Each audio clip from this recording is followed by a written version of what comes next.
ఓం శ్రీ గురుభ్యో నమః. అందరికీ నమస్తే అండి.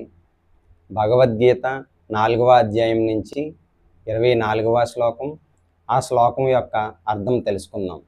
బ్రహ్మార్పణం బ్రహ్మహవిః బ్రహ్మాగ్నౌ బ్రహ్మణాహుతం బ్రహ్మైవ తేన గంతవ్యం బ్రహ్మ కర్మ సమాధినా.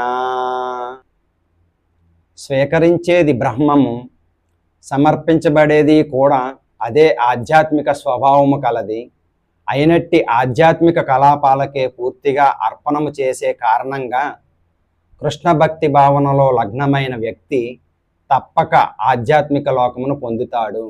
రేపు మరొక శ్లోకంతో మళ్ళీ కలుసుకుందాం. హరే కృష్ణ.